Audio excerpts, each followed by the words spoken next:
Hey Mitch, come and read the Drift ad. Okay, come on, no problem. Today's episode is brought to you in part by Drift Outfitters in downtown Toronto, Ontario. Drift Outfitters is your source for all things fly fishing. From waders and boots to thread and feathers, Drift has it all. Check in on their website for their latest updates and policies regarding shopping during the pandemic. Curbside pickup for your online and phone orders is a great way to get the gear you need, and they're shipping for free across Canada on orders over $100. Visit driftoutfitters.com to learn more. driftoutfitters.com.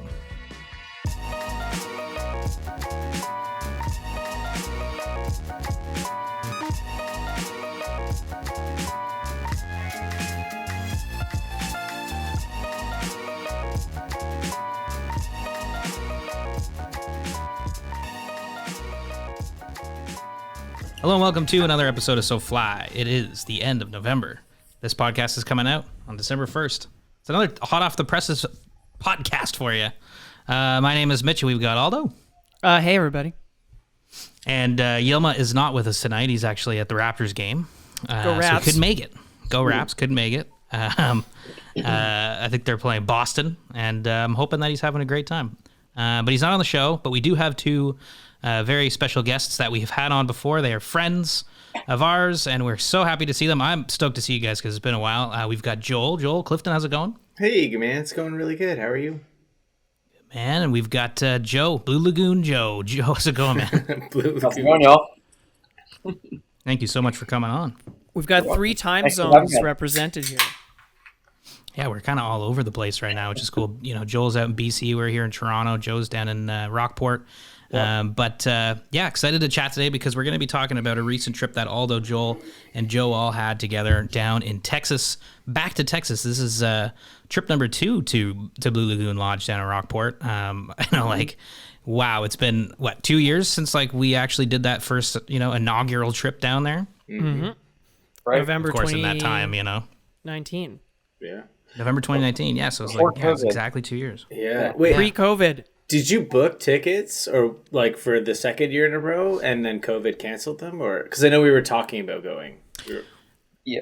Yeah, there was talk about that, remember? We Or were all we like, had no, never- it was too late into it. There was never a. We had never booked. We never booked tickets in 2020. we wanted But to it go. was like this loose plan that let's return Yeah. to Blue Lagoon. So the return was delayed, Better but late we than went never. back. But Yeah. we went back, which was awesome. It was great. Well, I think it was just that first year was so good. It was Yeah. fuck, we all got to get back together because we had such a Yeah. good time. We all, hit it off so well, and so it was cool. So I was like, yeah, let's do that again. But yeah, it was a weird year in between. I mean, why don't we just talk about kind of that year for everybody?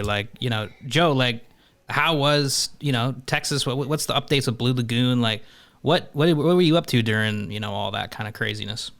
Yeah. And guys, thanks for having me on today. I literally just got back from San Antonio. I was down there for 20-plus person family gathering for late Thanksgiving today. So super cool. oh, on right. the way. Happy Thanksgiving. Happy Thanksgiving! Yeah, Yeah, happy of course. Thanksgiving. To all of our Happy American Thanksgiving. listeners, yeah.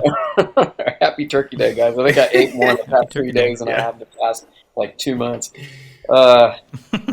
Anyways, man, it was an awesome trip. I really enjoyed having you guys down here again. And it's been a crazy year since COVID started. I exited corporate life. I, was formerly selling artificial intelligence software, in particular to power plants.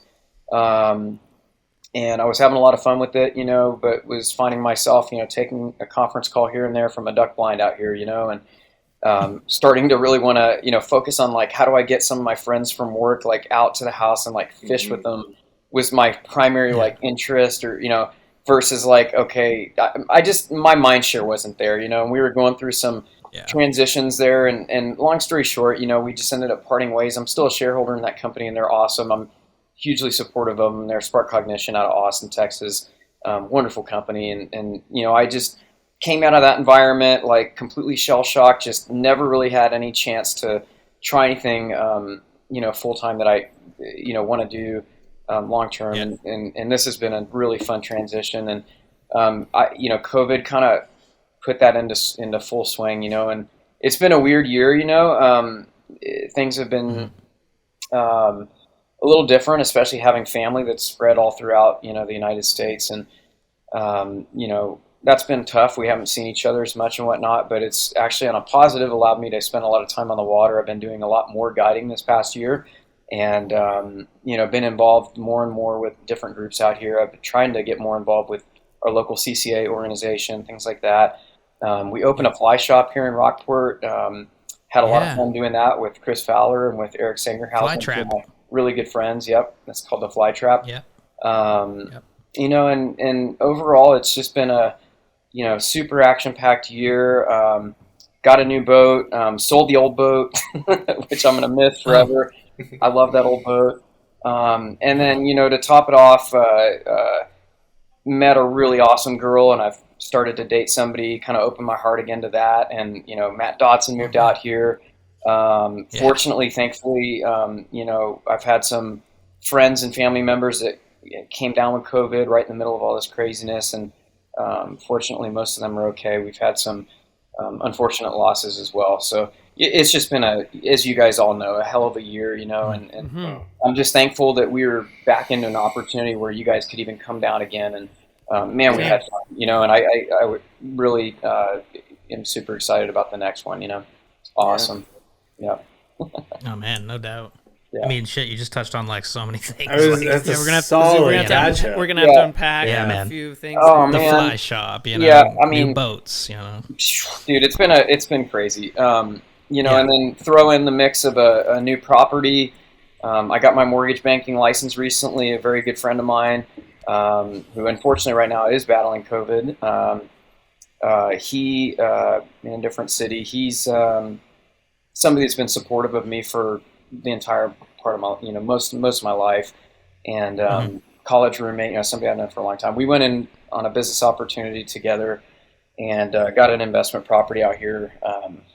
Fortunately, it's right down the door from the Blue Lagoon Lodge, which is my personal residence and place of boutique fly fishing and fun. And it just works out perfect. Oh, yeah. We've got this new house. You guys got a chance to stay there. It's a sweet spot. Can I vouch. heard it's amazing. Awesome. Yeah. So like, what's the setup there? Like, how is it similar kind of to Blue Lagoon, in that because it's down the street? You said, right? Yeah, it's similar. That house is elevated, and so it's a little more protected from major flooding events and things like that. Which, as you guys know, we have those out here in the marsh in this environment. This area in particular, it's right in the middle of the floodplain, and so a lot of the houses out here at mercy of weather events. Some of us had major impacts from Hurricane Harvey, as you guys know, the last time he came out, and then now we're in this transition phase where we're starting to see some crazy weather events here. Last year I think I had water downstairs here 3 times, standing water. And it's just something we learn to deal with. The water levels are rising slowly, and different weather events get a little more extreme. And then, we've just got more and more people popping up out here. It's just kind of a neat time for Rockport, but it's also kind of, just a wild time for the world. And so when you guys came out, lots of emotions, like, there's been a lot going on in the background here. And I probably haven't been as active on social media as in the past, and so, sorry guys, I had a little screen popping up here. No problem. Anyway, you're a busy man. You're a busy Yeah, man. man, I've been following along on social, man. I mean, it's all looking awesome from the from the view up here. Yeah, the view from the polling deck. Yeah, So good. It's a good view. Yeah, exactly. It's fun.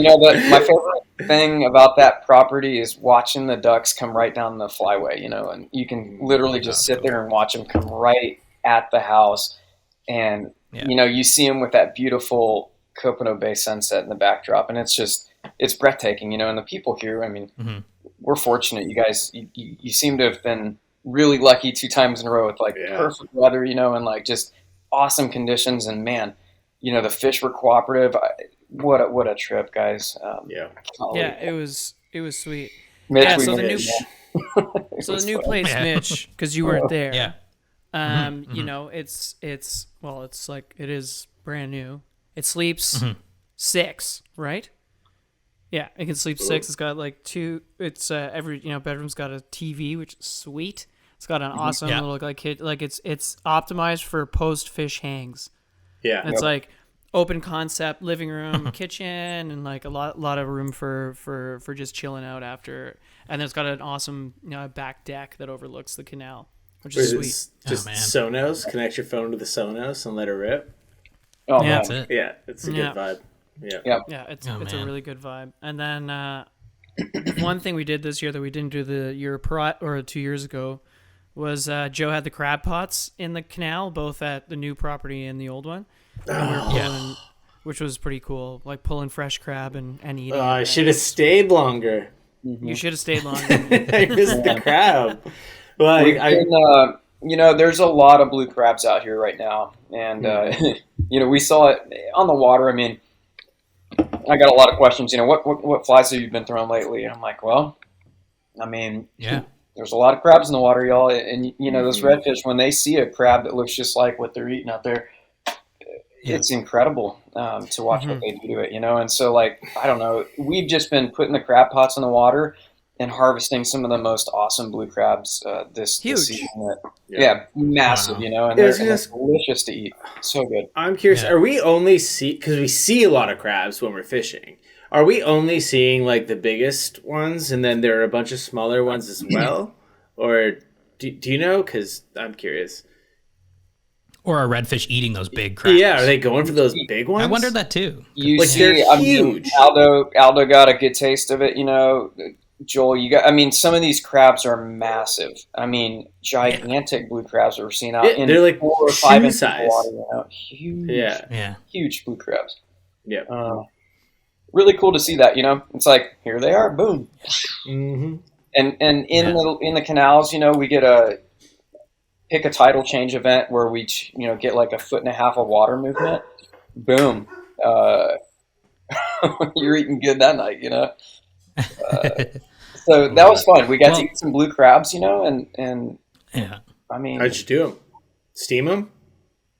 We just put them in a pot with some, Old Bay, like black and rub, and a few other goodies, and then threw in all sorts of other goodness, and they were phenomenal. That's wicked. So jealous. That's so cool. Yeah, eating right off the land. That's great. Yeah. I love it. Yeah. Before we get into the trip deets and like the fishing and stuff like that, I know last year there was a big snowfall in Texas. Joe, were you like affected by that at all? Like I remember we were talking to like filmmakers for F3T and they were in Texas like, sure, it's snowing outside right now. We're like, what the hell? Like, that's crazy. Did you feel that? I was here during the freeze, hosted some people over at the house. There was anybody that was here through that, it was, it felt like the apocalypse, it was no different than what Austin experienced, what some of the other cities in Texas where, everybody's pipes started breaking experience, it was just a very odd, circumstance for everyone involved. And anyway, I had people over at the house. I just started rolling the cooking pot in the kitchen and cooking all sorts of stuff, and people were just coming in. I didn't lose power, but maybe 8 hours, something like that. So I got really lucky. Wow. And I don't know if that's a tribute to, some of the new power infrastructure that's right in this little area after Hurricane Harvey. But it was, it was a weird weather event. I was nervous because, I've got plenty of exposed piping and stuff over here. And so, without getting into all the details, it was just a debacle trying to make sure everything was kind of locked down or, hunkered down, good to go, emergency rations, all that kind of stuff, and drinking water. Yeah. And by emergency rations, I mean, of course, like Treaty Oak, of course, Lee comes through and brings like, I get some good bourbon. And so I'm like, all right, we're ready to go. We're ready to go. We're, hunker down. We're hunkered down and prepared for the absolute worst with all this bourbon, but, that'll keep you warm. Right. Bourbon, water. No, I mean, it was, but anyways, I just started cooking and cooking and cooking, and man, it was fun. People came over. Fortunately, this house, I redid a lot of the insulation here after Hurricane Harvey, and so house is really well insulated. It didn't lose much heat, I'm really thankful for how that turned out. Could have been a lot worse for me, but out here, people, we all struggled. We struggled together. It was one of those things we powered through it. It was kind of crazy because people don't realize. In Texas, we're just not geared up for that kind of thing. Up in Canada, like you guys, you're ready to roll for any of that kind of those sorts of weather events. And here, Yeah. even just a little ice storm, it puts cars off the roads, and we don't have the safety gear and equipment to deal with that kind of stuff. Yeah, no doubt. It was So it can be bad. Yeah. Yeah, it was bad. And then what it did to the fishery, it's not good. It was pretty devastating, and that was the hardest thing for me and a lot of others here right after that event, was just kind of getting back out on the water and seeing what it did to our ecosystem here. It was pretty gut wrenching. What were you seeing? Yeah. Yeah, what happened? Just lots of dead bait, lots of dead large trout, 30-inch class, like big trout in certain areas that were, floating. And, those are our fish. They produce a lot more eggs than other trout, and they're really highly critical to the ecosystem here, and keeping our trout fishery healthy. And I don't have to go on and on about that, but they're one of like the beloved fish here in Texas, and those of us that get the opportunity to sight fish them, that's even more rewarding. And to see that caliber fish out here floating, it sucks. To see a 32-inch snook washed up on a shoreline, really gut wrenching.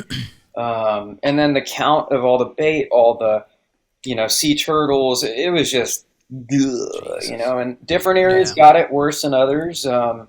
Just depending on what you're talking about. But, I ran water all the way from Port O'Connor down to Port Isabel and back and forth, and just, kind of got a good assessment of the central Texas stretch of what happened. And it was pretty nasty, guys. The fact that we were able to do what we did this past trip and release all those fish and stuff, it always feels good releasing them after that event. How's it? Yeah. Do you feel like it's bounced back overall, or are there certain areas that are still coming back? Taking a little while. I think that there's it depends on what area you're talking about. It depends on the species too, but I think that, there are areas that have bounced back really well. And, it might be somewhat to credit to some of the local events that have happened out here, new waterways being open to the Gulf, things like this. And, the environment is, it's a changed place. We lost a lot of mangroves,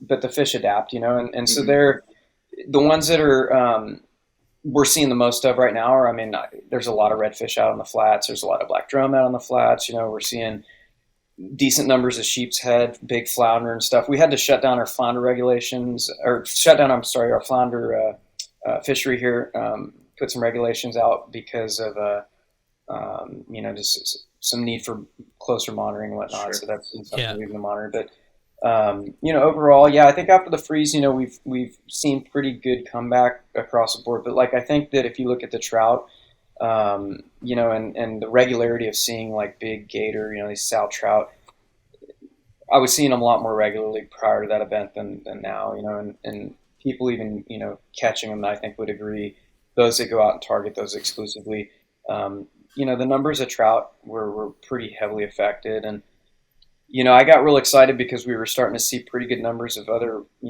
some of the odd species that we've got here in Texas, like tarpon, for example. And, we lost some tarpon, we lost the whole fishery really took a hit, Right.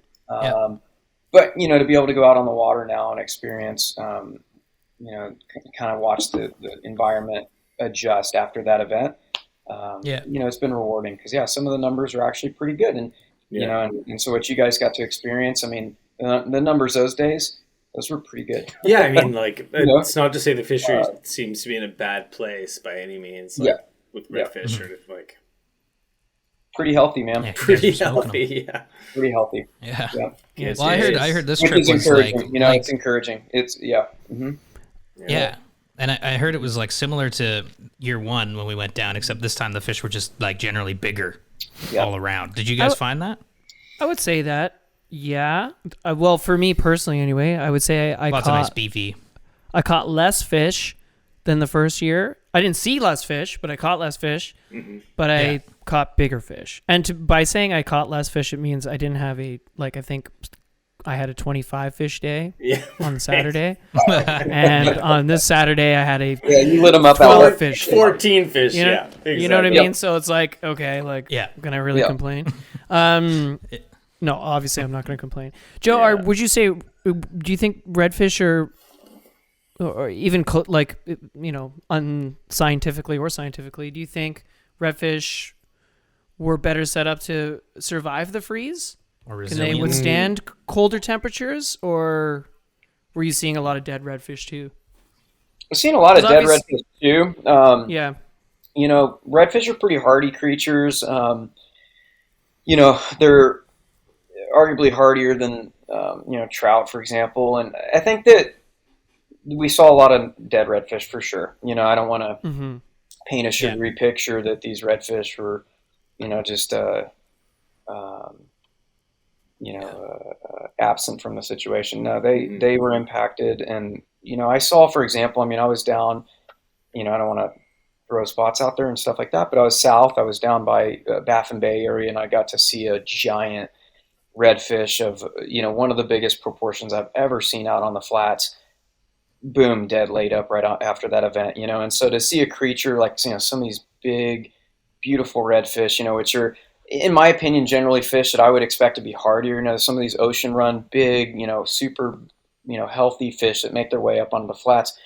I love those creatures, you know, and like to see them dead on the flats, that's gut wrenching. And so I don't know. I think that, you know, overall, like redfish, they are hardy creatures compared to others. And I think black drum, for example, also are fairly hardy. You know, but a lot of the bait fish and stuff here, a lot of the food sources that were in the environment at that time, I mean, they just almost got wiped out. It was crazy to see how much dead bait we had out here, you know, feet and feet, you know, piled up on the shorelines. Wow. Dead bait, you know, and the birds, you know, started working. They kind of got after all the dead bait. At the fly shop, for example, I mean, it was like noxious fumes, you know, you couldn't even smell, you know, the air outside without choking out. It was horrible. Wow. But, you know, a lot of dead fish, and there was a lot of dead redfish too, you know, but I think that, like, you know, overall, we saw areas where there were deep holes where fish were just, you know, shoulder to shoulder piled up in areas, especially like the day, 2 days, you know, right after the freeze. And that was hard to see, you know, in marinas, for example, a place like Just trying that. to stay warm.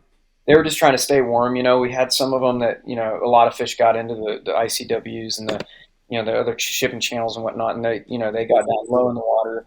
Yeah, and then we had some issues, you know, bigger ships coming through and, you know, talk of them churning all the water up, and then that brings the fish up out, you know, upwards into the water depths they can't survive. And so just all sorts of crazy stuff going on out here after that event. I don't know what to think as far as the numbers go and things like that, you know, but we've got lots of different data coming from places like TPWD and others. But I think overall, you know, we've got a lot of work to do to kind of help rebound this fishery. And but that said, you know, there's some really good numbers of certain species out there right now, and that's pretty awesome to see, you know. And I think having some new pathways open into the Gulf and things like that, the fishery is seemingly pretty darn healthy right now. Mm-hmm.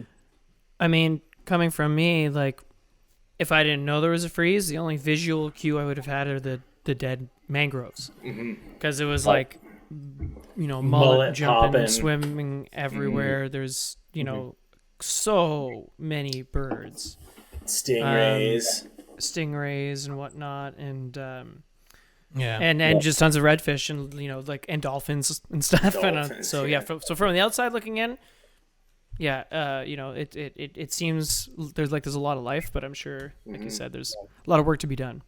Yeah, there's a lot of work to be done, and, you know, there's always something new. It's a dynamic environment. Now we've got issues with oyster lack of regulations, and I don't know, man. Is Dodson going to be joining us tonight? I don't think he's able to join us after all. Yeah, he had some family stuff come up. Oh, bummer. Okay, right on. Yeah, bummer. So it's just you're just stuck us, with us, baby. Joe. Stuck with you guys. But That's Joe, all right. you know, like, I wish I it had a sounds like, you know, Codigo. Oh, what? oh man, Oh, a Codigo. Codigo. Pronounce that correct. what's a Codigo? Is that like a type of think it's what tequila. is what's?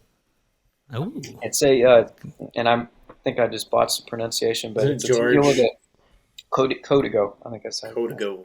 Codigo. It's a tequila that George Strait, company Yeah. that George Oh Strait man, started. George Strait strikes again. George Strait strikes again. One of these days, I hope to fish with him. You know, I don't know how that could ever happen, but no. But anyway, it's a really good tequila that they made, and we like to enjoy it. And I think Dodson's the credit for that when he found it, and we had some at the last trip. That was fun. That was good stuff. Isn't George Strait near you? Like, doesn't he live in Rockport? He has property in Rockport. I don't know that he lives here full time, but we got to get him on the show. He fishes, right? You gotta have Chloe on that show. From what I understand, yeah. Oh man. Yeah. Chloe will die. Yeah. Yeah. I mean, Can you imagine if we did one of these trips with George Strait and we took him out and all of us were just down there with George Strait? That'd be so funny. That'd be awesome. This episode brought to you by Codigo. Inject a little, solo performance. No. So good, man. Yeah. Well, Joe, man, it's like despite all the downs, it sounds like you're doing all you can to live in the up, and I dig that. Dude, I'm living by the day, man, and I'm having a good time.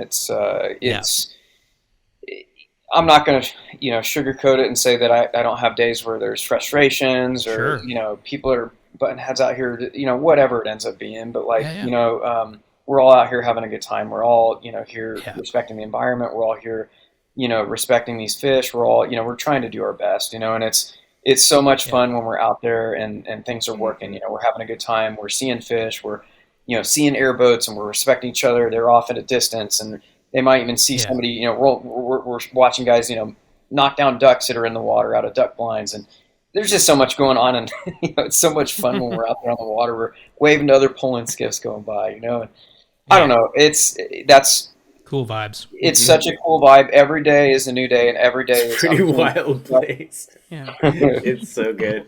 Just got a chance to go to Florida. That was super fun, man. I got to fish with a guy that I've looked up to my entire life, Captain Jeff Legutke. Nice. Filmed the last episode of Spanish Fly with Jose Wejebe. I mean, just incredible tarpon guide, and I can't complain, man. Wild. Got to meet EJ Siggety and fish with him out there. Another outstanding captain. I learned so much from those guys, and I've just been absorbing, man, learning a lot, having a good time, just good times. Yeah.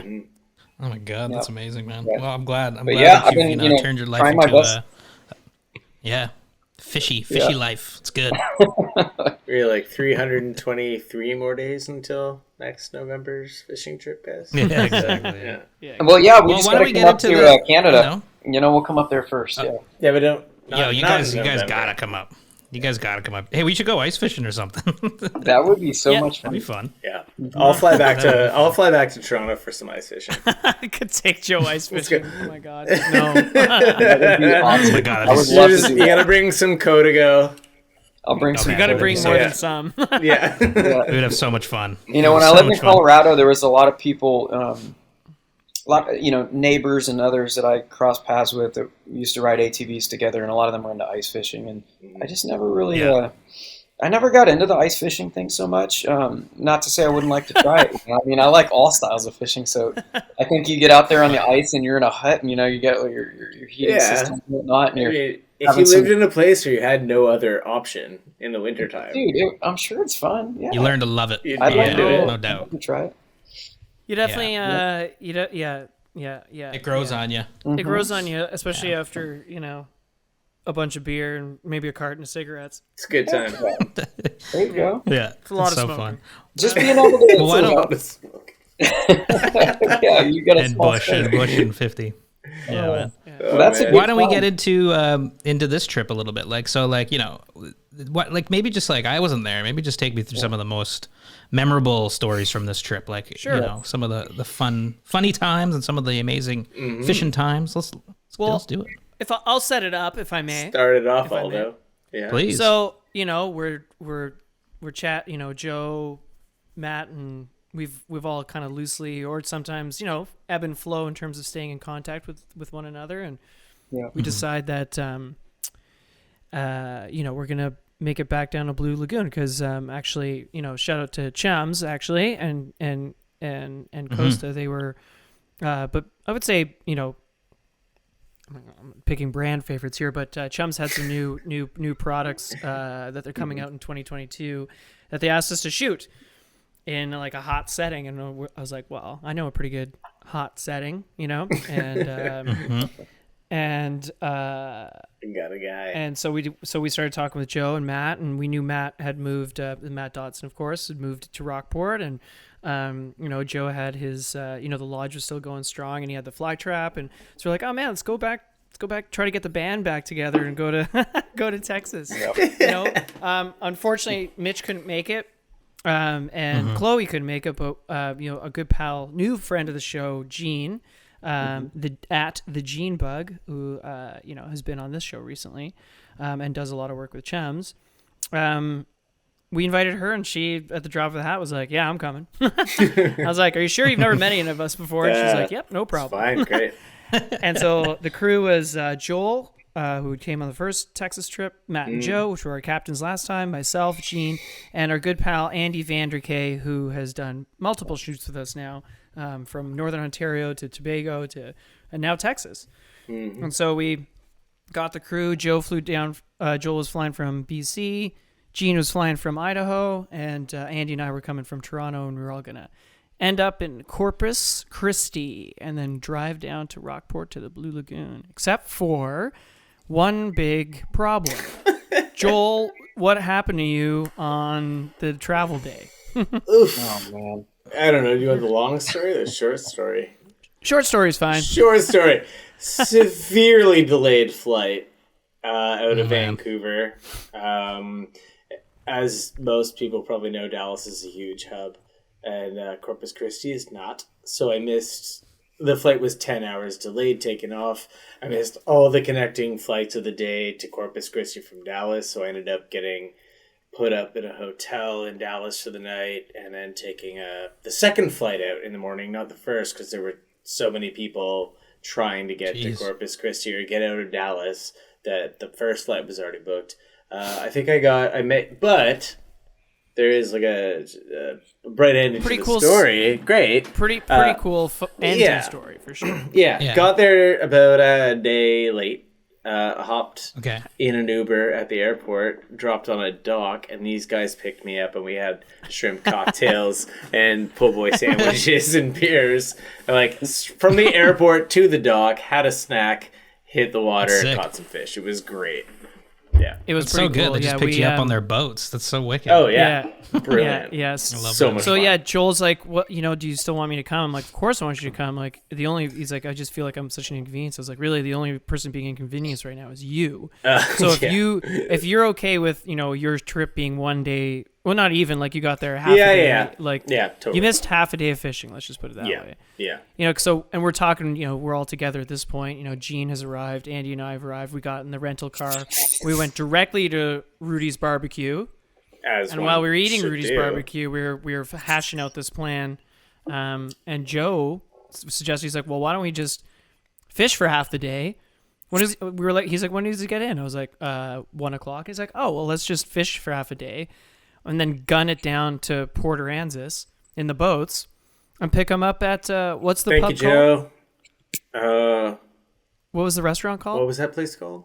At Virginia's down in Port Aransas. That's the one. Yeah, so we roll into Virginia's, which is pretty crazy scene. Like there's dolphins jumping, there's like all these like mega yachts there. Such a and then cool restaurant. and Joel's just on the dock like waving at us with all of his luggage. And a Lone Star. I had a Lone Star. And a Lone Star, of course. And a Lone Star, of course. Yeah. My Uber driver was like, "Sorry, where are you going? Why are you here? What's going on?" To a dock. Take me to the water, man. I don't think he believed me, even when I got out. He was like, I don't really think he thought I was there to fly fish. I don't know what he thought I was there to do, but it was funny. He's like, "Fuck, whatever, he was I'm just out like, get out of my car, man." Yeah, that's a cool start to the trip. Yeah, I mean, for me, it was wonderful. It was pretty nice ending to the delay. I have a question for you, Joel. Was that your first flight since COVID? First international flight, yeah. I managed to get home to Ontario to visit my parents in the summertime. Okay. Yeah. Okay. But the international thing was a different game altogether. Yeah, that was my first time on a plane that wasn't a float plane since COVID started. Yeah. And I was just like, Andy and I were looking at each other. We were having a beer at the Dallas airport waiting for our connection. Mm-hmm. And we were just like, man, science is amazing. We were like, yeah. everybody's vaccinated. I mean, obviously, COVID hasn't gone away, but it was just funny how quickly the world shut down and kind of how quickly, like, it felt like, that old saying, like, and all of a sudden, I was back again, like, and we were just like, all of a sudden, I was grumpy. My flight was delayed. Yeah, exactly. Yeah, exactly. Like, life's back to normal. Like, your flight's delayed and everything's annoying, like. It's like, have to wait in Texas for an extra half a day. Bullshit. Yeah. But while you were waiting, we were fishing. So Andy, Gene, and I, we got in on the Thursday night. We got into thick cloud cover, and because like I was like, oh, we're gonna burst out of the airport, sun in our face, and it was like burst out of the airport. It was the same temperature that it was in Toronto. No, really? A thunder, and it was like a. I didn't know that. Some storms were passing through. And we took the drive to Joe's place, and then we got to Joe was still I guess you were on the water or something, and Matt was on the water too, but we had the code for the place and got in and saw the swanky new place, and we were like, damn, this is sick. And then Matt showed up and Joe showed up, and we had an awesome little hang, and I made a plan for the next day and just started, getting to know each other. And because, nobody had met Andy before. Right.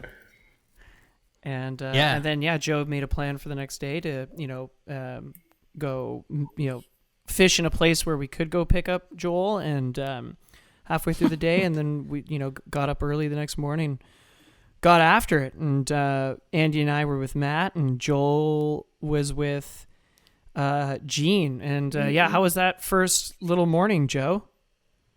We had a good time. That was my first opportunity to meet Gene, and we quickly became friends, and she's just a really awesome, accomplished angler, and just a really neat person, super easy to get along with, laughs a lot, smiles a lot. She's just out there to have fun, even though she's a very, very, I would say, good and competitive angler, she's just out there having a good time, and she's even spirited. We really just immediately were jiving, and she had a good ability to see fish and whatnot. And, the first few fish that she caught, we talked through them probably a lot more so than we did after we got into a good rhythm. And then, we hit a point where, she was just painting them, guys. I mean, nice. I was just along for the ride at that point, she was putting on a show, and it was fun. It was fun. I got to see that with Chloe as well in the past, and these gals are good, man. Like I get on the back of the boat and I watch them get up there and do their thing, and there's days where I don't feel like I've got that much to offer as far as coaching goes. I've seen just about everybody you can imagine cast a fly rod, and with all different skill sets, and all different motions of it's physics, and to see some of these lady anglers get up there and just they can perform, man, and I'm intimidated. I second guess myself when I'm up there in the front all the time. I'm like, dang, can I do what they can do when they're on the front of the boat? And no, of course not. But I get a big kick out of just watching them get in a good rhythm and get out there and just have fun, smile. And Gene just did that right out of the gate. We had such a good time, man. In the backdrop, to know that we're in the midst of company of good friends, that's super cool. Yeah, you guys had a really. Well, it's always good when everybody like clicks right off the bat. Right. That's always like you're like, oh, this is gonna be dope. Like these next few days are gonna be like awesome. Yeah, yeah. I had a really good feeling about that whole thing right out of the gate. And as soon as we were all out on the boats, I just, everything just seemed to click, and it's been like that. The last trip was no different, and so. We just kind of picked right back up where we left off, and that was so much fun. Yeah, kind of felt that way. Slightly different cast of characters, but we had fun. It was awesome, and I'm thankful Matt's back in action. So it's what a trip, guys. That was fun. Good start. We started really, came out of the gate really strong. Like I thought after that first day, like how are we going to top what Gene just threw down? Yeah, you guys did really well that morning. Gene was from what I understand, right? Doing, really good fish, man. Fish. Yeah. Really, really good fish, and and then guess what? She proceeded to just kick ass the whole trip. So she did. It was like, all right, Gene the Machine. That was her nickname by the end. Mm-hmm. Yeah, we that was fun. I thought that was cool too because that first morning, because Joel wasn't around, we decided to kind of like turn the second boat into more of a camera boat, which was kind of fun. Like I was rolling video and Andy was shooting stills, and that was cool too. Yeah. Just like watch you two meet and bond. And Jean, it was fun seeing Jean get on her first redfish, and that, you know, because you know, one fish came, and you know, two, and then you know, didn't end up hooking up. The second fish came, almost hooked up, but you know, just getting into the rhythm of casting and stuff, and then to get the third fish to, you know, actually land in that moment of like, and because I remember that moment for me where I was just like, oh man, I've always wanted to catch a redfish, and now here's I'm holding one, and it's like, I don't know, I'm in Texas and it's such a cool feeling.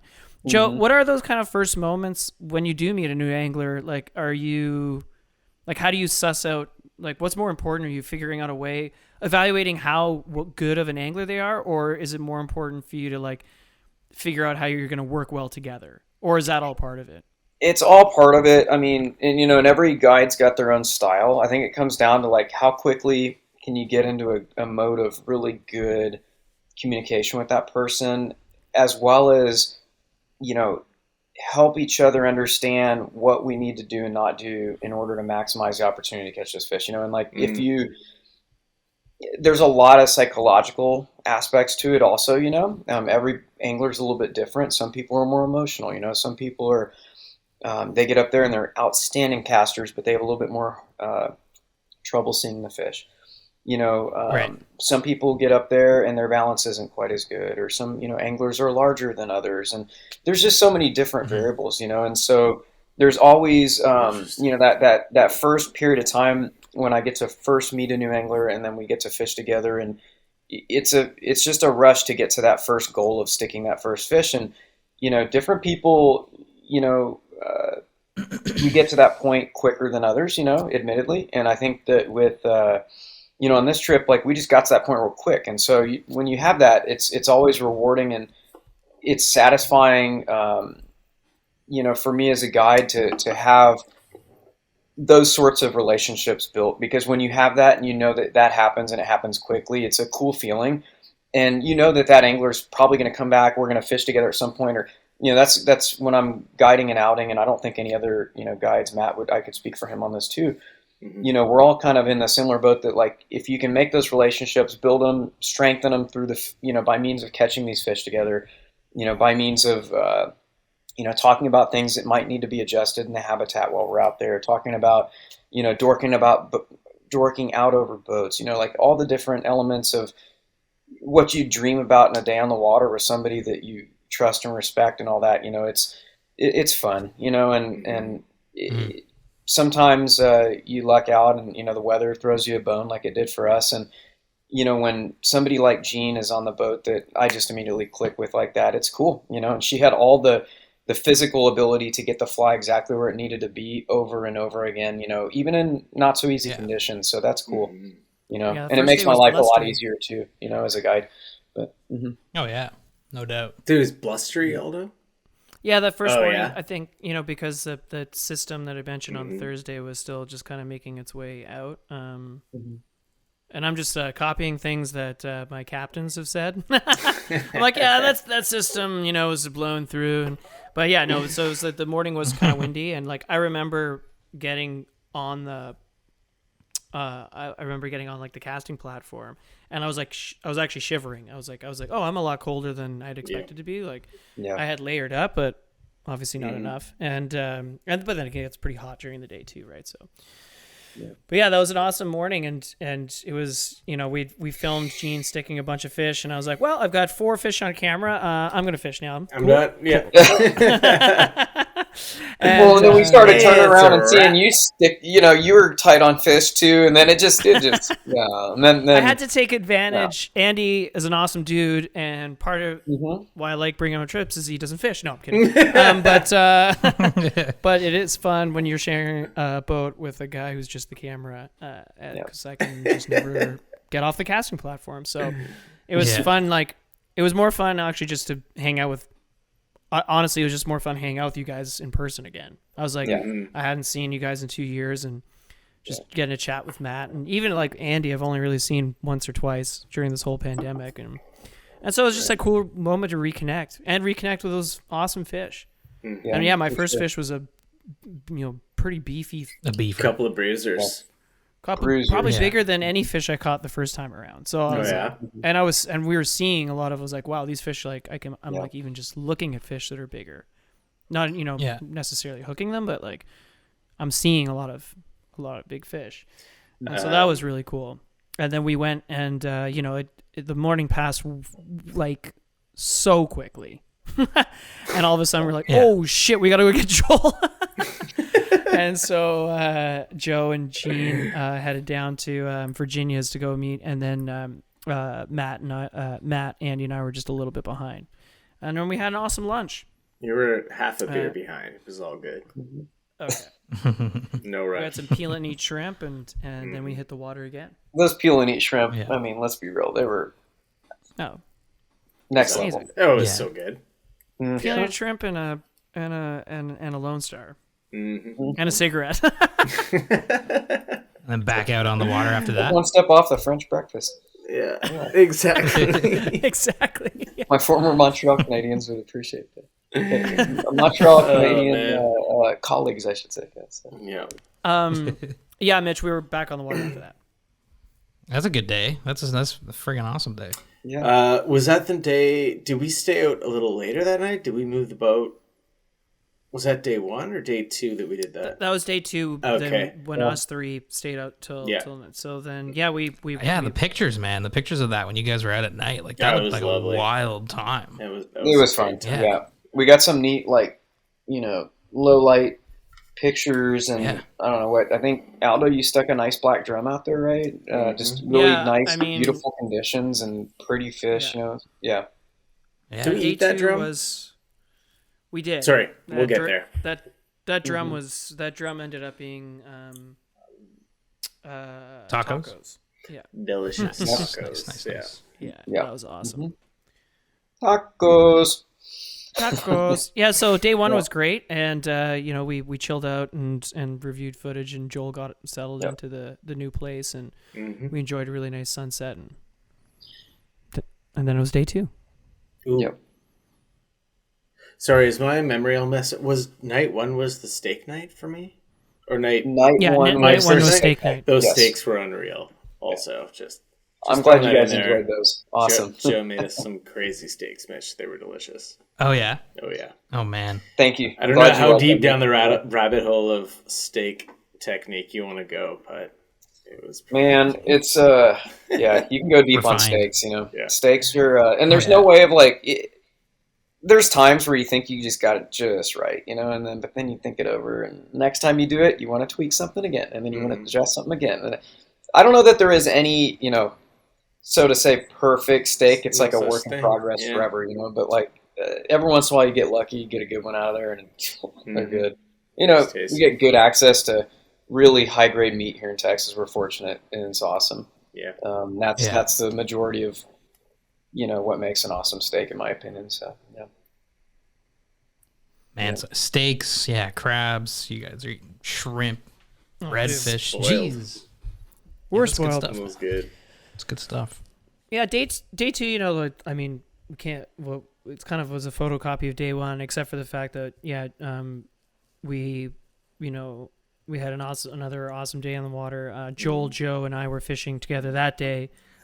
Joel, for everybody doing some traveling, getting back into Canada, you need a PCR test, which is not a rapid test. It's a test you need to take at least 72 hours before flying. And since the trip was basically 72 hours, we all had to go get COVID tests. And so Joe aptly was like, we were going to go change spots around 2-3 o'clock. And Joe was like, well, why don't we just get your test done at the Walgreens, which you can do in the drive-thru.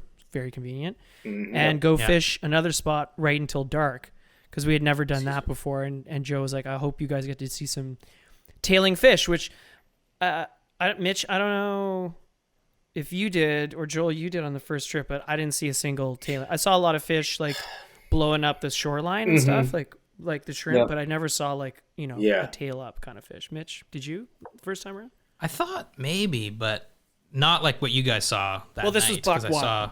Yeah. Yeah. I think I saw backs the first time. I don't think I saw tails. Some backs. Yeah, it was But this buckwild. time, like, Buckwild's a new term we invented this trip. Yep. No, it's a Yeah, Mitchie. Isn't it a Mitch? No, it's a Mitch. It's a Mitchie's. It's a Buckwild and Mitch thing. It's a Mitch thing. We didn't invent Guys, Mitch, we brought you're the it back. inventor of We this. stole it, yeah. Oh, well then we We just brought it tried to. back. I tried to steal it. Yeah, it's Please steal it, Joe. Get it going down there, man. Start Dude, getting it's- everyone saying Buck Wild. It's a really good term, and there's so many good uses for it here. It's great. Oh my God, is there ever? Man? Dude, we were saying Buckwild like it was Buckwild. How much we were saying Buckwild? Yeah. I love it. Yeah. We saw some yeah, buckwild shit, guys. Yeah, but it was a little bit different. You're right. Yeah, a lot less. Shrimp activity this trip. I think just a little bit different timing, but I think that we had some seasonal events this time around that led up to this trip that were a little bit different, I guess, weather-wise and whatnot. Yeah. But, we didn't quite have the same lead up on the last trip, but we had a lot more like blue crabs, backs, tails, etc. this trip than last time. Yeah. Yeah.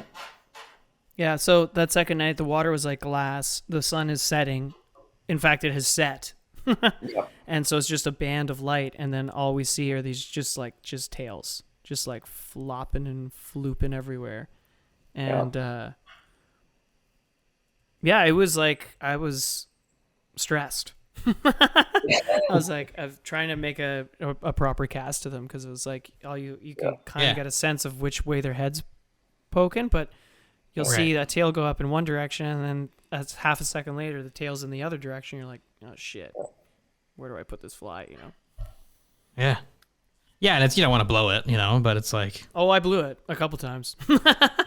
that's the way she goes, man. Especially when it's dark too, right? But we connected with a really nice black drum that ended up being tacos, and that was a really new. It was cool, like experiencing something new, Yeah.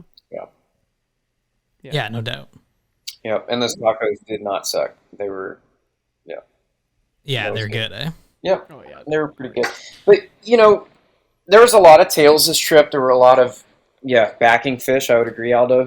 Quite a few backing fish. And, setups were like the fish were just perfectly, situated for good shots. And that was, not to say we didn't have as much of that last trip, but I think that, like, this trip, the caliber of fish were a little bit better, that we were consistently getting good presentations too, Yeah. which was cool. That was awesome to see that. But What good black was- drum, nice, beautiful conditions, really clear water, beautiful clear water. Yeah. It was fun. Oh, I dig it. I dig it. Yeah, What was most memorable moments for everybody? Like, why don't we just do that? Like, does everybody have like a peak memorable? 100%. go for it, guys. I want Yeah. to hear it. Yeah. Should I go Yeah, first? Joel, what do you got? Yeah, go for Well, it. yeah, Joel. you got it. You got it, dude. Yeah. Joe already knows what it is. I can tell. I guess it was our last night, and I had personally maybe had one or two more beers than I thought I would have. It was getting late, and Joe was like, what do you want to do tomorrow morning? Do you want to get up really early and go fishing before you go to the airport? And I was like, I have to be there at like 10 a.m. And he's like, plenty of time. Sunrise is at like 6. I was like, all right. So we definitely made a plan, got up very early, went and caught one sunrise fish, and it was like probably one of the most memorable fish I'll ever catch. Like, we watched it tail for what felt like an hour, but probably was 10 minutes. And I just kept wanting to cast it. She was like, just wait, just watch. I'll get it closer. And then move this around. And then, such a good fish. Oh, man, that's cool. It wasn't like it wasn't the biggest fish or anything like that. It was just such a such a very cool experience. So like, Oh, you can swear on the show, man. Don't worry about that. it's just like, we saw it from so far away because the way the buckwild. light was rising, crept up buckwild. on it, and like just sat there quietly and watched it tail. And then Joe Joe cool, probably could have man. like put the boat on the fish if he wanted to, but I don't think. Oh man, Yeah. I don't know about that. We that was a really memorable catch, Joel. And, Yeah, that was crazy. the setup, Yeah. I mean, to his point, we watch this fish tail a lot longer than you generally would before you go and you stick that fish. And Yeah, okay. just getting to watch it tail that long and just study its behavior. And I mean, I had no idea that we were there, and we were literally right on top of that fish, and it was just So fun. cool. That was cool. So cool. And Joel was like a ninja. He didn't budge. Yeah. I'm waiting. I'm waiting for the direction. Twist your fingertip wrong, in that setup, and like the fish is gonna feel it. They're gonna break off, or something's gonna happen, and the situation melts down. But man, it was like we were just like in lockstep.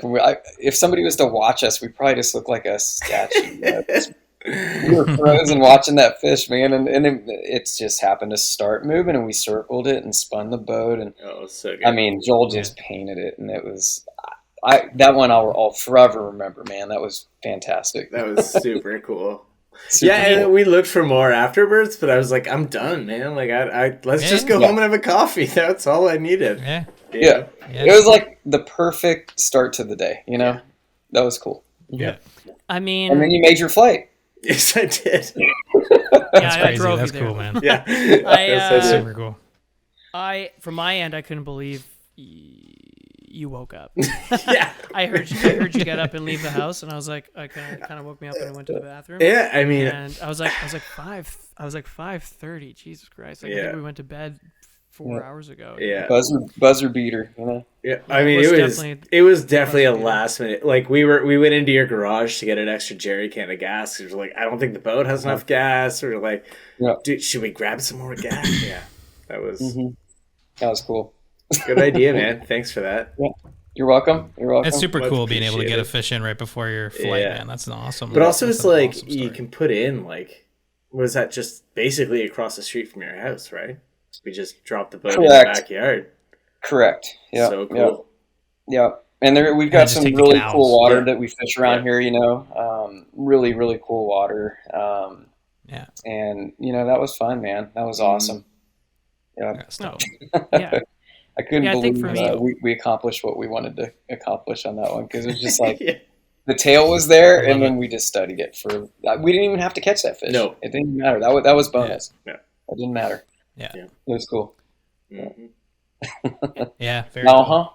Aldo, how about you? What was your momentous moment? Well, I had a couple. Like the last day was pretty cool because we were on this like really sandy flat. Like I would say, I don't know, featureless is the right word, but like it was just like sand. There was no grass. It was just the sand. desert. So you could see the fish come from like over 150, 200 yards out. So you could really plan your shot, right? Yeah.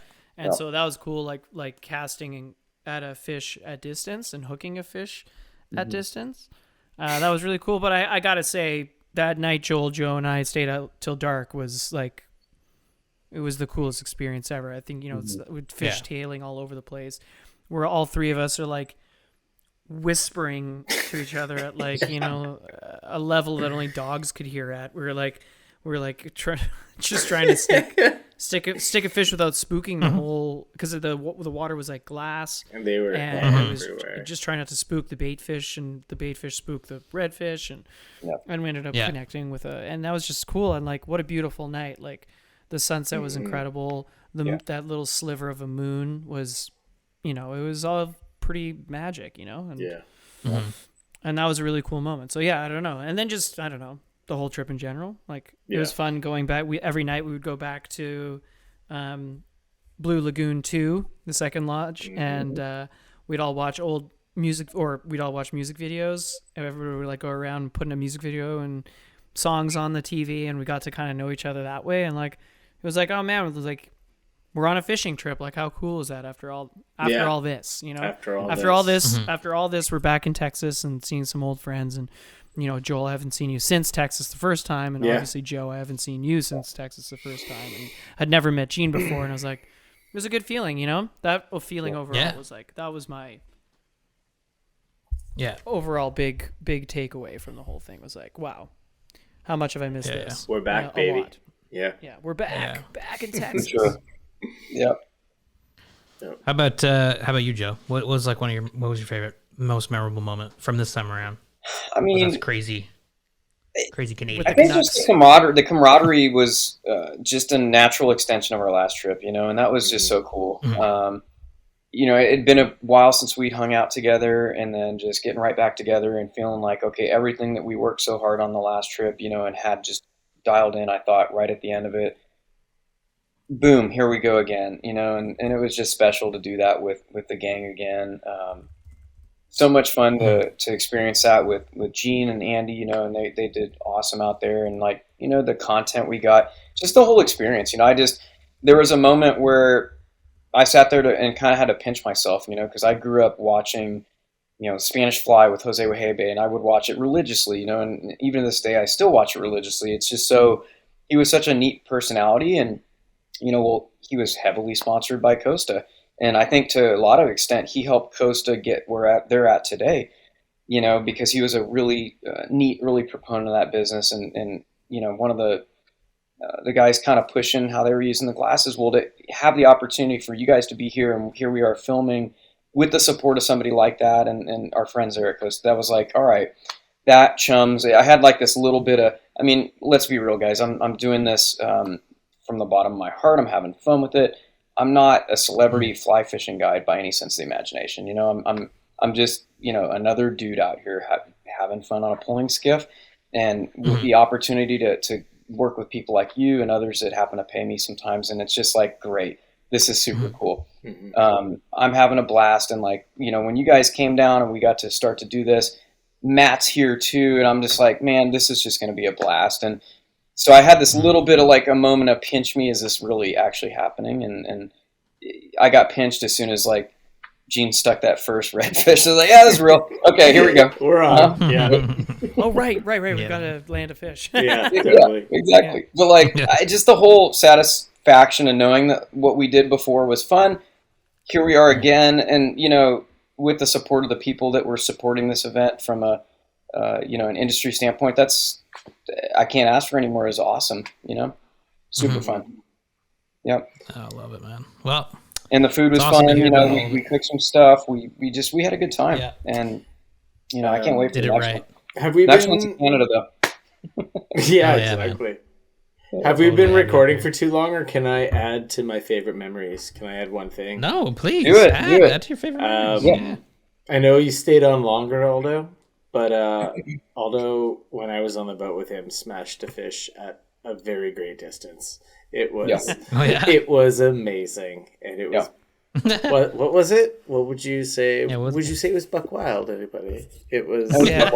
It was a really cool thing to see. It was like. I can't even really describe it. It was just he picked a fish so far away, and sent a. He got the fly there. Joe can tell you more because I was just working. It was trying to film it and make sure I got everything. But it was a big long cast, and you just stuck that fish. It was so cool. It was just a very exciting thing to watch. One of those times Joe's like. If you can make this cast, if you can make it. And he's like, oh, okay. Just strip, bump, strip. I'd rather that pressure be on you. It's. I've been on plenty of boats, and it's a style thing, but some guys are like, all right, go. And I, in my opinion, let's go when the time is right. Let's let you be the judge of that, because by the time we get on that fish, hopefully we've had a few of. At least target practice out there, let's just say, to where we can understand, I'd rather you be the deciding factor. And Aldo said, I can do this, and holy shit, his flag out there, and it was a bomb. He put a long one out there. It was awesome. Well, I got to say, cool. That's cool. Rod setup you had was sick. We were fishing a 7-weight Sage method with, what's that high-vis line? What was that called? Yep, the high-vis flip line from Portland. I love that line. It's great. Really nice line if you've got a faster action rod. It loads the rods beautifully, especially in the. I really like pairing that line with that rod. The Sage method is a phenomenal rod, and it's just a lot of power at moment's notice, and it pairs up beautifully with that line and. You guys were hitting them at distance. Yeah, it was cool. It was cool, and it was such an interesting place where we were. And I know we went back there, Joe, you and I, later on in the week. but you know, the way the water looked and the way the you know, just with the grass and the sand and it was a very varied bottom, you know. So and then it looked very tropical, you know, where we were, and it was just a really cool place to catch a fish, and you could spot them kind of easily, and yeah, that was a fun moment for sure. I'll remember that one for a while. I was like, oh, I do remember how to fly fish. Great. Absolutely. Been casting indicator, great, man. casting indicator rigs for steelhead, you know. And I'm just like, that was a fun, very satisfying moment to watch and be a part of. It certainly was. Yeah. And then we tried, you know, we threw some fun, you know, just glory shots with that Reddington 6-weight that they sent out that was so much fun to throw, you know, and another neat rod. Yep. You know? Yeah, you've been using that? What's that? Well, we used it when you guys left. Yeah. Yeah, we used it when you guys left. It's such a cool looking rod. I didn't cast it, but it looks cool. Really nice job on that rod by Reddington. That's a neat rod. Stick. Yeah. 6-weight butter stick. Butter stick, that's the one. Oh yeah, that's dope. Super fun to get I don't know. I don't know what would happen if you got one of those big fish on it, but I stuck a few little smaller ones on it, and it was super fun. Yeah. Super fun. Yeah. Yeah, it was a great trip, all in all, you know, and then I drove you guys back to the airport, and just like that, as quickly as it started. It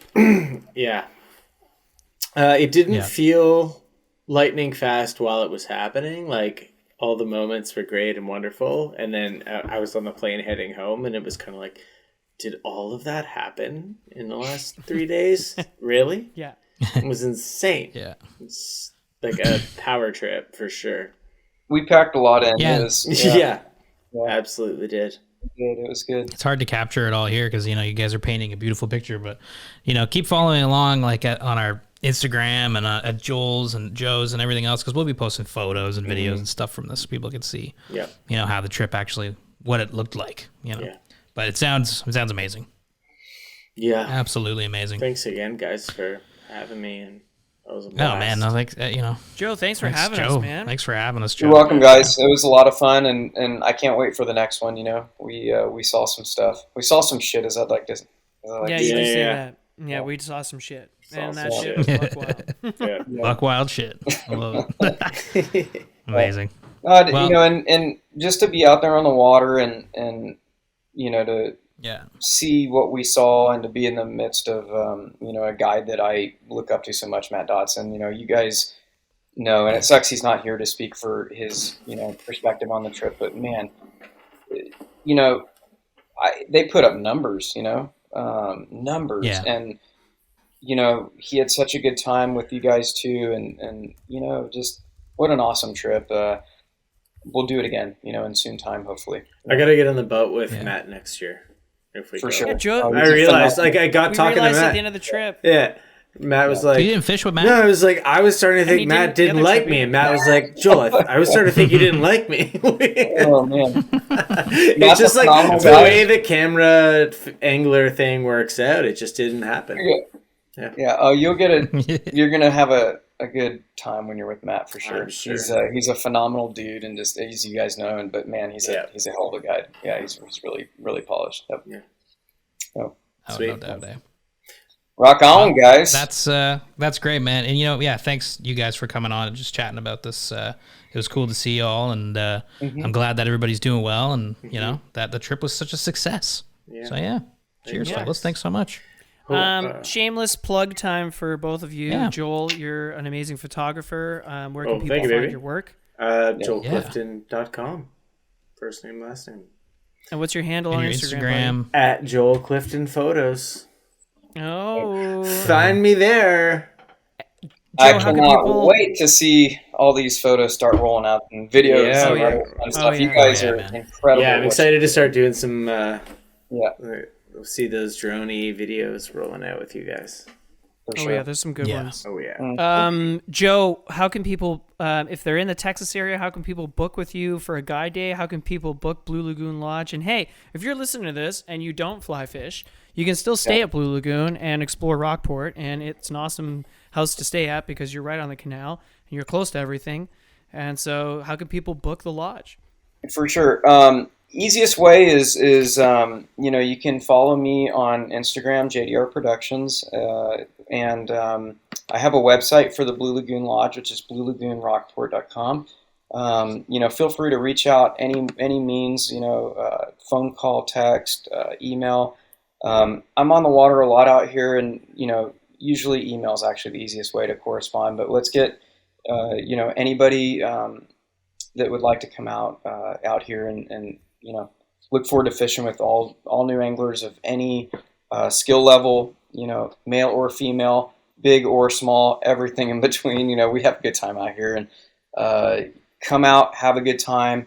If you guys are coming in from outside the continental United States, hit up the guys at SoFly. They can explain some of the things that you might want to consider if you're traveling over borders and stuff right now. But easiest way to reach me is any of those means, but bluelagoonrockport.com has all my contact info there, and we're looking forward to hosting all sorts of new anglers this next year. Mm-hmm. Yep. Amazing. Awesome. Amazing. Well, guys, thanks so much for everything and for this show, and we'll chat soon. Thanks for having us. Today's episode is brought to you in part by Gills Fly Fishing International. Gills Fly Fishing International provides the destination fly fishermen with the best personalized trip planning and booking experiences possible. And they run FFI Magazine, an online fly fishing magazine with articles from your favorite fly fishing writers. The magazine is filled with tips, trips, and tightline stories to get you jacked for your next adventure out on the water. Visit flyfishinginternational.com to learn more. That's flyfishinginternational.com. Well, that trip sounds amazing. Yeah, man, it was. It was like, what can I say? It's hard to capture it like in a podcast, Like I'm Yeah, listening to yeah. the stories, I'm like, that's cool. Like it sounds good. Like it sounded amazing, but like the photos and shit. Like when I saw the photos and stuff, I was like, oh man, like that just looks. It's it's a different thing being able to literally see these landscapes and these moments, Totally, and I mean, you've been there, right? So Yeah, you totally. know how awesome it can be, and it was kind of Yeah. cool that it was pretty much exactly the same trip. Like the first day we got there, it was a little bit colder, and then it got hotter every other day, and so did the fishing, Yeah. And it was just cool watching, Gene and Andy experience it for the first time, because I'm just like, oh man, like, that first boat ride when you see dolphins for the first time, or, the first time you hook a redfish and that experience, and even, Andy remarked on, how professional Matt and Joe were, like the first night before, like Gene was like, I'm feeling a little bit nervous about tomorrow, as maybe we were the first time around. And Joe and Matt like had videos up on the board from, clients they had the board videos on, like Joe's got a giant TV in the new place. Yeah. And and him and Matt are like streaming, videos for that, they've taken from the polling skiff, and being like, oh, you see how like the fish will appear this way, and you can want to cast to it this way, and I don't know, they just do a good job, and plus you're just like crushing beers and getting to know each other at the same time. So I don't know, they do. Well, really I good get the job. nerve-wrackingness, I get that. No, But I do too. I'm like just- Joe and Matt, like like you're saying, They like, make you feel really comfortable. oh yeah, they're such nice, people. And they're just like, they definitely break the ice and make it easy to, hit the water and do something you've never done before. Catch those 'Cause- fish. Yeah, if you don't do it every day, saltwater fishing is intimidating. It's way different than here, where you're Well, like, especially when if you don't know anyone, and it's like, Yeah. all right, make the shot, don't fuck it up, because like, just don't, you don't want to mess up, even though, yeah. nobody cares. Everybody's like, What it's is all that good. about saltwater fishing though? It's just like, well, I Like, think it's why just is there like that anything. pressure around catching a fish? Is because I don't know. I hear you, but it's like anything, like I think it's just like, oh, I'm out here doing this thing for the first time with a bunch of people that, you just want to, like, you just don't want to, nobody wants to be the one that's like, oh, I just can't do it, everybody's like, oh, come on, but it depends on the people you're with, because like we literally don't care. It's like, it's all good, man. Like if you can't, I miss fish. I was like it's trout fucking setting fishing, redfish yeah. last, like, 20, like whatever, who cares? It's for fun, But I get it. We were talking about this the other night. I mean, it's a weird thing, the pressure, but Yeah, you get over it fast when you're with like, Joe, Matt, and people like us. Like I think we're, you don't dwell on that too long, especially when if I was there, you'd be like, oh, this guy's fucking way worse than me. So that's all good. That's not true. You're the double haul master. Yeah, I do like a double haul. You don't even cast anymore. You only double haul. I don't even cast. I just double haul. Just basically bait casting. Just double haul and spay rod. Chuck and duck, baby. Yeah. No blind casting. I just pick it up and I just put it down. That's me. I pick it up and I put it down. Mitch. Put that on a t-shirt. Yeah. Mitch. Pick it up and put it down. How to cast. You just pick it up and you just put it down. Put it Casting down. 101. One thing I didn't mention is, I stayed there for the extra week. Got to fish with, did some bass fishing with another former one and guest, only. Aaron Reed, the one and only. That was pretty fun. Largemouth pond in Texas. Texas largemouth. That's so cool. Can That's knock so that cool. off the proverbial list. Totally, dude. Now, these weren't the giant, like, what's his name? The guy with the T on his hat. Saturday morning. Yeah. These weren't Bill What's his Dance name? fish, but Bill Dance fish. But they Yeah. were good fucking largemouth. Holy shit. Texas And largemouth. really cool group of guys that we were out with fishing, and that was pretty fun. And Yeah. then we had a little mini hosted trip with some folks that come to do the Lady Evelyn trips with us, and that was cool watching them experience that for the first time. Yeah. Because they were like, yeah, we fished in Florida for redfish before, and the guide was really mean to us, and we didn't catch anything.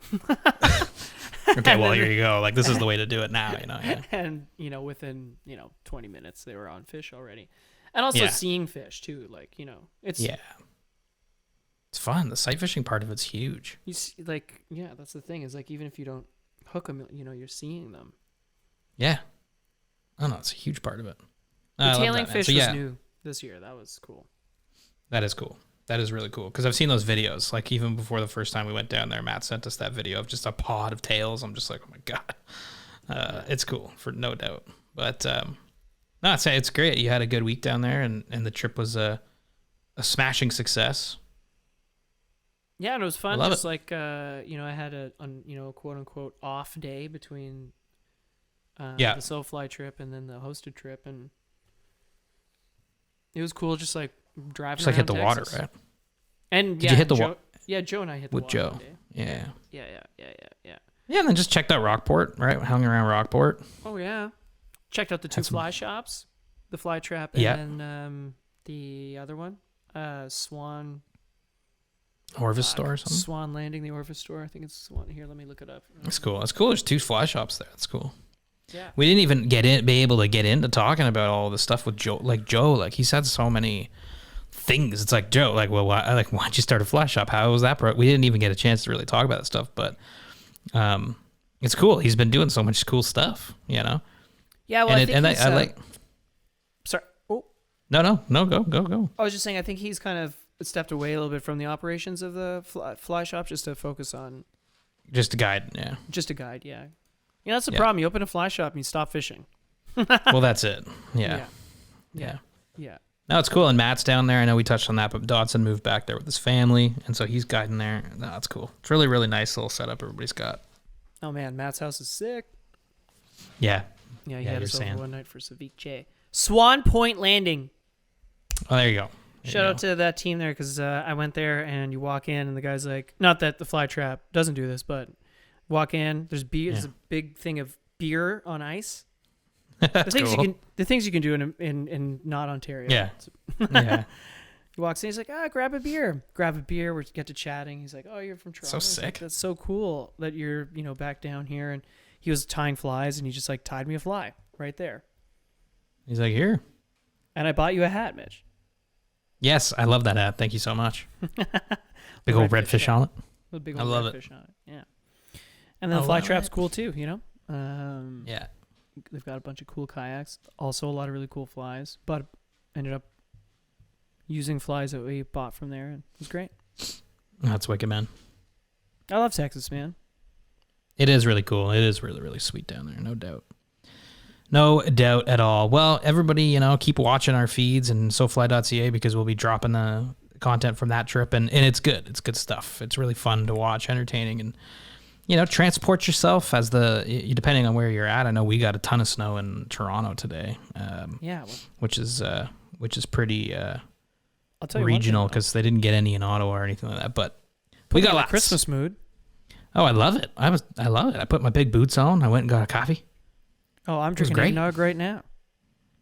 Oh, baby. Put my big boots on, got a coffee. I got my big boots out of the basement. Do you have your ice fishing shack set up out back? Actually, I just set it up and was making chili on the barbecue. while I was editing some video. Yeah, he was just out there like in my tent, just cooking chili, drinking a beer. I'm like, fuck, so sick. Gonna pop that thing up definitely a couple times this week. I just like put the tent up. It's a Clam 400, like the thermal series, and we just like sitting in there.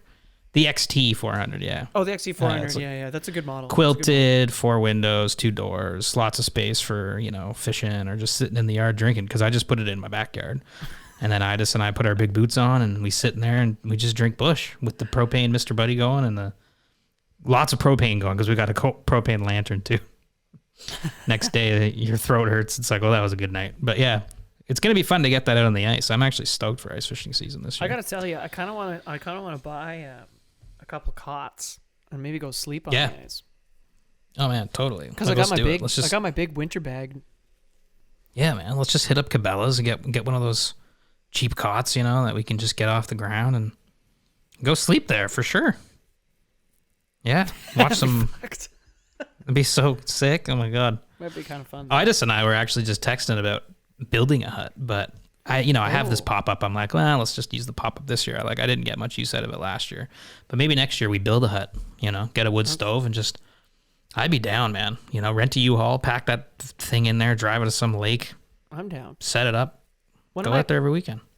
We've talked about this. Then we can really sleep in it. Yeah.